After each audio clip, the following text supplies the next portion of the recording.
இப்போது scale of design எப்படி ஈஸியாக செய்யலான்னு பார்க்கலாம்.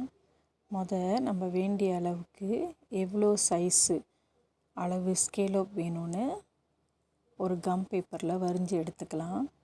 இப்போது அதை சாரி ப்ளவுஸ் மேலே வச்சு தைக்க போகிறோம்.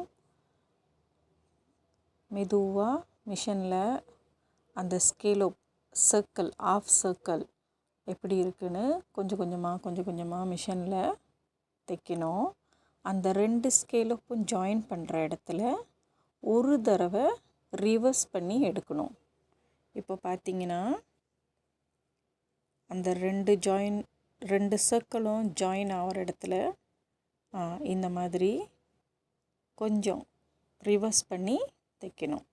அதே மாதிரி முடிகிற வரைக்கும் தைச்சிட்டு மெதுவாக தைச்சிக்கிட்டு வரணும். அப்படி மிஷின் ஸ்பீடு வேகமாக இருந்தால் மிஷின் ஸ்பீடை குறைச்சிடலாம். 1 2 அப்படி குறைச்சிட்டு மெதுவாக அந்த ஸ்கேல் ஆஃப் டிசைன் நம்ம வரைஞ்ச ஸ்கேல் ஆஃப் டிசைன் மேலேயே போடணும் முடிகிற வரைக்கும். அடுத்து சின்ன கத்திரி, இப்போ நான் பெரிய கத்திரி வச்சு வெட்டுறேன். ஸ்கேல் ஆஃப் டிசைன் வெட்டிட்டு இந்த மாதிரி மெதுவாக அந்த சர்க்கிளை வெட்டி எடுத்துட்டு சின்ன கட்டர் இல்லாட்டி சின்ன சீசர், நல்லா ஷார்ப்பாக இருக்கிற சீசர் வச்சு அந்த ஸ்கேல் ஆஃப் டிசைனுக்கு வெளியில் சின்னதாக வெட்டி விடணும். இந்த மாதிரி நான் வெட்டுற மாதிரி சின்னதாக வெட்டணும்.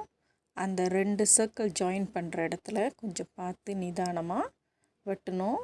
அது தையலில் படாதபடி கடைசி வரைக்கும் வெட்டணும். இந்த மாதிரி சின்னதாக போட்டுடணும்.